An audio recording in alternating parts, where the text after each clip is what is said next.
Hello everyone! Today on this video I want to talk about a little bit about comic book boxes, the great way to archive your comic books. Once you have your comics in bag and board, then the next thing that you want to do is you want to put them away and you want to store them so they keep safe. The best or the most common way to do that is comic book boxes.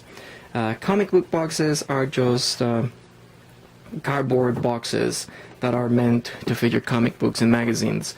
They come in a couple of sizes and a couple of lengths. You have your short box and you have your long box. The short box is about 16.5 inches and the long box is about 28 inches. Like I was saying before, they're regular cardboard. They're not acid free. You can get some acid free, I believe. E. Gerber and Bags and Boards Unlimited, they sell some comic book boxes that are acid free. They're a little bit shorter and I think too expensive. They're about 20 bucks each. And at least in the Bags and Boards Unlimited, they say that you can only fit up to 80 comic books. To give you an idea, your regular short box, you can put about 125 to 130 comics, and on a long box about 245, 250, not too tight. I read some people say that you want to put them in an acid free. Some other people say that it doesn't really matter because you already have your comic book bagged and boarded in an acid free container, right? I think regular boxes are perfectly fine. You also have your regular box. It can hold from Silver Age up to current age comic books.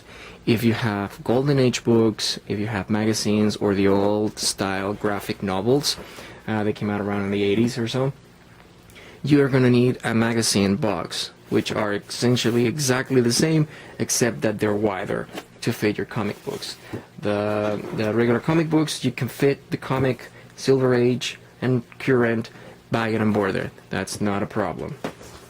A couple of things that I wanted to give you guys as a tip is, one of the things once you have it in the box is how to identify what's inside. What do we have inside of the box? So for that, I found these little business cards pockets. They're great. This little package comes with 20 little plastic pockets. Cost me $2, and they're great. So you can basically peel it off and then stick it on your box. Once you have that, well, you have a couple of things to do. You can grab a piece of paper, write down the comics that you have, what series, what numbers, or a brief description, of course. It's not too big, but it gives you to identify. What I do is, for example, I print the logos. If I have a box that is just Wolverines, I print the logos of it. I cut it off and then I just stick it on the little pocket. They're meant for business cards, so if you want to know what size will fit inside, just grab a business card, measure it, and then you can do the same thing in a Word document. So once it's in, it looks great and you know what's inside. You can, if one is not enough, you can always put another one at the bottom, or put two side to side, or I think you can actually fit up to 4 there. And they're great to label your boxes and see what's inside. The other thing that, another tip that I want to give you guys, and this is totally something that I hate, whenever you have a comic book box that is not full, when you're pulling it out to take out a comic book up to see what's inside, and if it's not full, all the comics will fall into the front and you can risk potentially bending or damaging your some of your comic books. So the way that I solved my problem is I found myself some bookends. This particular bookend, it's pretty neat because it's almost as long as a regular comic book, and it offers a lot of resistance. There are some bookends that are half the size or a little bit smaller, and they don't work because as soon as you have say 3/4 of the box full and you pull it out, it's just, or half of it full, they just bend and you ended up damaging the comic book. So these are great. When I bought it, they come in pairs and I think it cost me somewhere around $6 to $7. but they're perfect. I'll show you. This is a short box, so you can see it's not totally full, and yet if I pull it off, the comic books, they don't fall, so they stay there and have no problems. They're great. What I do, if I have it halfway through or a quarter through, then I put the comic books on this side, so this offers the more resistance to the books, and as I'm coming closer, I'm passing the half mark of the box. If it's a long box, I switch it and I start to put the comic books on this side, so with this long end, once the comic book sits on top of it, that's how it offers the great resistance, so your comic books don't move. I found a great option to prevent them from falling. My next little tip is you want to identify exactly where one title ends when the other starts, or if you have by series, then so for that you want to use these comic dividers. The comic dividers, they're basically acid-free plastic little dividers that you insert on your comics, well, not on your comics, but in the middle of the comic book or through the comic book. You can insert them, and then it gives you a little notch there where you can write down something with a Sharpie, or you can buy a labeler. What I did is I bought a labeler. It cost me $20 on sale in Walmart, and I started putting some labels on it, and they're great. You can identify what's inside. What I do is I also try to stack them, like one to go to the left and the other one goes to the right. That way I can see what's on it. If you have, say for example, a series that you want to market as a division, and it's only 2 or 3 comic books, if you put them all together right next to the other one, because there's not too much space between one and the other, you don't really see what's behind it.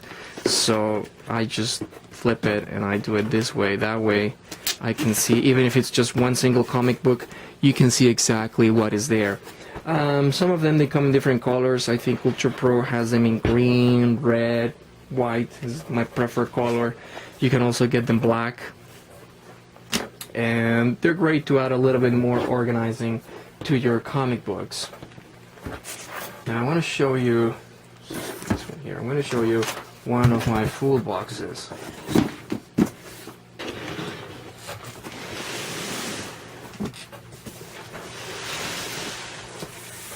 So this is a long box. This is my Wolverine long box, or one of them. I have 2. As you can see, I have my little label here in the front. One thing that I did, this is after I realized something, is I also put what number of box is, or I assigned just a number. In this case, this is box number 7. I put it one label to the box and one label to the lid.